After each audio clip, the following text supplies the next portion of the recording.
»Wir haben leider kein Zimmer mehr für Sie, mein Herr.« Der Satz fiel so beiläufig, fast entschuldigend, dass man ihn für ein Missverständnis hätte halten können. Aber es war keiner. Ich stand da, in meiner alten Jacke, mit dem kleinen Koffer in der Hand und der Hoffnung im Blick, dass dieser Ort mir wenigstens für eine Nacht ein Dach über dem Kopf bieten würde. Doch das war wohl zu viel verlangt. Der junge Mann an der Rezeption sah mich nicht einmal richtig an. Seine Finger tanzten weiter über die Tastatur. Sein Blick glitt durch mich hindurch, als wäre ich nur ein Schatten, eine alte Erinnerung, die man lieber nicht aufweckt. Ich schluckte die Worte herunter, die sich in meinem Hals stauten. Worte, die zu oft ungesagt geblieben waren. Es war nicht das erste Mal, dass mir jemand so begegnete. Aber an diesem Abend, an diesem Ort, da fühlte es sich anders an. Nicht nur, weil ich müde war oder weil meine Knie schmerzten, sondern weil ich zum ersten Mal spürte, dass ich in dieser Welt vielleicht keinen Platz mehr hatte. »Tut mir leid, das Hotel ist komplett ausgebucht«, wiederholte er. Aber in seiner Stimme lag keine Trauer, kein Mitgefühl, nur Routine. Ich drehte mich langsam um, trat hinaus in die kalte Abendluft. Die Lichter der Stadt flackerten in der Ferne. Und während der Wind durch meine grauen Haare fuhr, traf mich eine Entscheidung so klar wie der Himmel über mir. Wenn es keinen Platz für mich gibt, dann schaffe ich eben selbst einen. Ich heiße Karl. Früher nannte man mich Herrn Becker, manchmal auch einfach Chef. In einer anderen Zeit, in einem anderen Leben war ich jemand, zu dem man aufblickte, zumindest glaubte ich das. Ich habe mein ganzes Leben in der Hotellerie verbracht. Vom Tellerwäscher bis zum Direktor eines der angesehensten Häuser der Stadt. Ich hatte alles gesehen, alles erlebt. Mein Büro war in der obersten Etage mit Blick über den Fluss. Mein Name stand auf Messingschildern. Mein Lächeln zierte Broschüren. Aber was bleibt davon, wenn man plötzlich nur noch der alte Herr ist, der an der Rezeption abgewiesen wird? Nach meiner Pensionierung wurde es still. Zu still. Meine Frau war Jahre zuvor gegangen, leise wie ein letzter Atemzug im Morgengrauen. Meine Kinder, verstreut in alle Winde, beschäftigt mit ihrem Leben, ihren Karrieren, ihren Sorgen. Sie riefen an, ab und zu, Geburtstagsgrüße, an Weihnachten, manchmal auch einfach nur ein »Wie geht's, Papa?«, so zwischen zwei Meetings. Doch es war nicht Einsamkeit, die mich quälte. Es war die Unsichtbarkeit, das Gefühl, nicht mehr gebraucht zu werden, nicht mehr gesehen zu werden. Ich dachte, ich hätte mich damit abgefunden, bis zu jenem Abend, an dem ich zum ersten Mal in meinem Leben an einem Hoteleingang stand und mir bewusst wurde, dass ich nicht mehr Teil dieser Welt war, der Welt, die ich einst mit aufgebaut hatte. Ein alter Mann mit Geschichten, die keiner mehr hören wollte.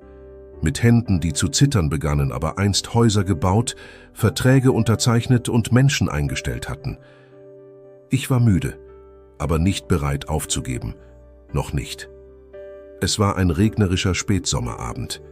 Die Art von Regen, der nicht einfach nur fällt, sondern still durch die Kleidung kriecht, sich in die Knochen setzt, als würde er Erinnerungen wachspülen, die man längst vergessen wollte. Ich stand vor dem Hotel am Palais, einem Ort, an dem ich früher regelmäßig Konferenzen organisiert hatte. Die gläserne Fassade war wie eh und je makellos, beleuchtet von warmem Licht, das nach Zuhause roch, zumindest für Menschen, die dort willkommen waren. Ich hatte online gebucht, auf meinen Namen, eine einfache Nacht, kein Sonderwunsch. Aber als ich an der Rezeption stand, trat ein junger Mann mit zu engem Hemdkragen vor und sagte: »Tut mir leid, wir sind voll. Es ist eine große Veranstaltung heute. Und, naja, es gab wohl ein Systemproblem.« Ich fragte höflich nach. Er schüttelte den Kopf. Ich zeigte die Buchungsbestätigung. Er sah mich mit einem flüchtigen Blick an, so wie man eine alte Uhr anschaut, die stehen geblieben ist. »Wir haben keine freien Zimmer mehr, Herr Becker.« Ich trat zur Seite, schaute in die Lobby. Menschen lachten, prosteten sich mit Sekt zu. Jemand aus der Geschäftsleitung, den ich noch aus früheren Tagen kannte, ging an mir vorbei. Er erkannte mich nicht. Der Teppich unter meinen Füßen war neu. Die Möbel ebenfalls. Aber der Geruch, dieser unverwechselbare Duft von Leder, Zitrus und diskretem Parfüm, der war derselbe. Nur ich war nicht mehr derselbe. Ich verließ das Hotel mit leeren Händen, aber mit einer brennenden Idee im Herzen. Wenn es keinen Platz mehr für mich in dieser Welt gab, dann würde ich eben meine eigene erschaffen. Ich ging nicht sofort nach Hause. Stattdessen fuhr ich durch die Straßen meiner Stadt, die mir einst vertraut gewesen waren. Aber jetzt fühlte sich alles fremd an, als wäre ich ein Besucher in meinem eigenen Leben. Mein Name ist Hans Becker. Ich bin 68 Jahre alt, ehemaliger Bauingenieur, Spezialist für nachhaltige Architektur. Ich habe Hotels gebaut, Schulen entworfen, Kindergärten renoviert. Ich habe Räume geschaffen, in denen Menschen lachen, leben, lernen konnten. Doch plötzlich schien niemand mehr Platz für mich zu haben. Nicht mehr aktuell, hatten sie mir gesagt, als ich mit 63 in Rente geschickt wurde. Junge Köpfe mit frischen Ideen, so lautete die Begründung. Ich hatte sie nicht verurteilt, dachte, es sei der Lauf der Zeit. Aber an diesem Abend, als ich nicht mal ein Zimmer bekam, für das ich bezahlt hatte, da traf mich die Wahrheit wie ein Schlag. Man hatte mich ausradiert, nicht aus Bosheit, sondern einfach, weil ich nicht mehr passte. Ich erinnerte mich an meine alten Entwürfe, an die Mappe mit handgezeichneten Skizzen, an die Modelle aus Balsaholz, die ich mit meinem Enkel gebaut hatte. Er hatte damals leuchtende Augen gehabt. Heute wollte er lieber Gaming-Streams schauen.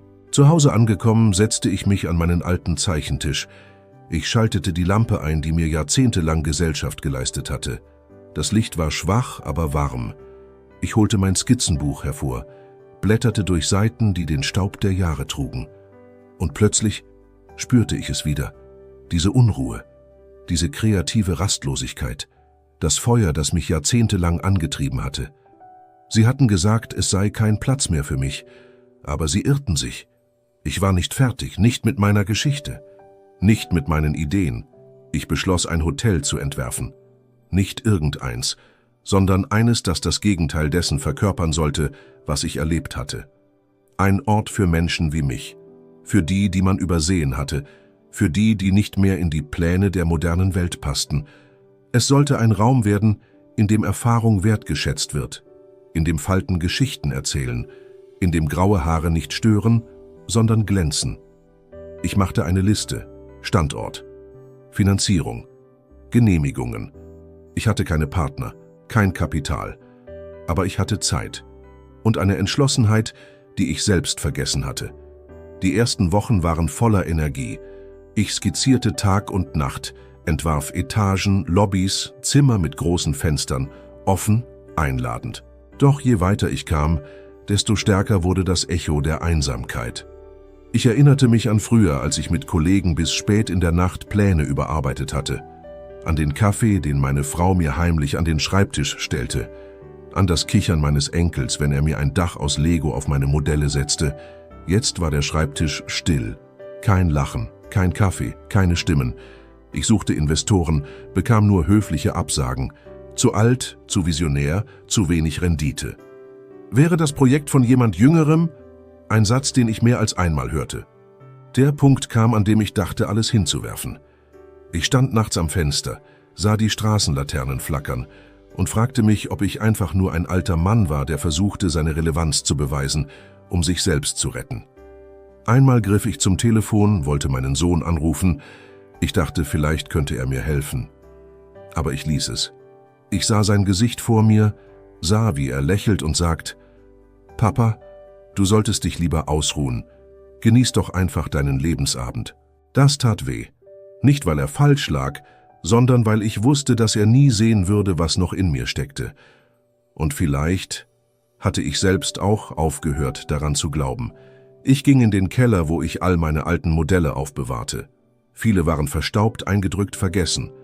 Eines davon ein kleines Hotelmodell mit einem handgeschriebenen Schild. Für alle, die sonst nirgendwo willkommen sind. Es war das erste Projekt, das ich je mit Herz gebaut hatte. Ich hielt es in den Händen und da kam die Träne. Nicht vor Schmerz, sondern aus der Angst, dass niemand je verstehen würde, was dieses kleine Modell bedeutete. Am nächsten Morgen wachte ich früh auf. Es war einer dieser Morgen, an denen die Sonne zaghaft durch die Gardinen bricht, fast so, als wolle sie fragen, ob sie hereinkommen darf. Ich stand auf, atmete tief durch und traf eine Entscheidung. Ich würde das Hotel bauen, nicht für Investoren, nicht um meinem Sohn etwas zu beweisen, sondern für mich, für mein Herz, für jeden, der je das Gefühl hatte, unerwünscht zu sein. Ich verkaufte mein Auto, löste eine alte Lebensversicherung auf, räumte meine Werkstatt um und baute ein Modell, Maßstab 1,50, mit einem Schriftzug über der Tür. Willkommen. Immer. Und dann Eines Tages stand vor meiner Tür eine junge Architektin. Sie hatte eines meiner alten Modelle online entdeckt, gespeichert von einem früheren Praktikanten, der mich nie vergessen hatte. Sie sah das Licht in meinem Entwurf, das Feuer, das ich selbst fast verloren hatte. »Ich habe kein Geld, Herr Krüger«, sagte sie, »aber ich habe Ideen, ich habe Energie und ich glaube an Ihr Projekt.« Wir setzten uns an den Tisch Tag für Tag. Sie brachte Freunde mit, junge Menschen mit offenen Herzen und wunden Seelen, Menschen, die wussten, wie es ist, sich überflüssig zu fühlen. Es wurde nicht einfach. Wir arbeiteten mit Restholz, recycelten Steinen und einem riesigen Wandbild, das eine ältere Dame malte, die ihr Leben lang als Künstlerin verlacht wurde. Nach Monaten stand es da. Klein, schlicht, aber warm. Ein Ort mit einem offenen Kamin, einer Bibliothek voll Geschichten und Zimmern, die nicht nach Status, sondern nach Ruhe benannt waren. Und über der Rezeption ein gerahmtes Stück Papier. Meine zerrissene Einladung vom Hotel, das mich einst abgewiesen hatte. Eines Tages, es war ein verregneter Mittwoch, stand plötzlich mein Sohn in der Tür des kleinen Hotels, verunsichert, mit gesenktem Blick. Hinter ihm seine Tochter, meine Enkelin. Sie hatte ein Wochenende gewonnen, eine Übernachtung in einem besonderen Herzensprojekt, wie es in der Ausschreibung hieß, nicht wissend, dass es das Hotel ihres Großvaters war. Mein Sohn sah sich um, die warmen Farben, die Menschen, die lachten, die handgeschriebenen Nachrichten an den Wänden, »Danke, dass ich hier Mensch sein darf.« Dann trafen sich unsere Blicke und in seinem Scham, Reue und etwas, das ich fast verloren glaubte. Erinnerung. »Du hast das hier gebaut?« fragte er leise. Ich nickte. »Mit dem, was du als nutzlos bezeichnet hast.« Er trat näher, blieb vor dem Kamin stehen. Und als er das eingerahmte Stück Einladung sah, lächelte er bitter. »Ich habe das unterschätzt. Dich unterschätzt.« Ich antwortete nicht, denn manchmal sagen Stille und Wärme mehr als jedes Wort. Er legte seine Hand auf meine Schulter. Und zum ersten Mal seit langer Zeit fühlte ich wieder, dass ich Vater war. Ich sitze oft hier, im kleinen Frühstücksraum, während draußen der Tag erwacht. Die Tassen klirren leise, frisches Brot duftet aus der Küche und ich höre Menschen flüstern, lachen, leben. Und manchmal denke ich daran zurück, an den Moment, als man mir sagte, »Wir haben keinen Platz mehr für Sie, Herr.« Damals klang es wie ein Ende. Heute weiß ich, es war der Anfang. Ich habe gelernt, dass der Wert eines Menschen nicht von seiner Position auf einer Gästeliste abhängt, nicht von Anerkennung, Applaus oder Dankbarkeit, sondern davon, was er trotz allem noch bereit ist zu geben. Mit Herz, mit Würde. Mein Hotel ist klein, aber es trägt große Geschichten. Nicht nur meine.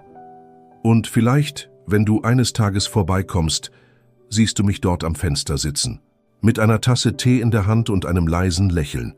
Denn ich weiß jetzt, wenn dich jemand auslädt, dann bau dir deinen eigenen Raum und lade das Leben selbst ein. Danke fürs Zuschauen.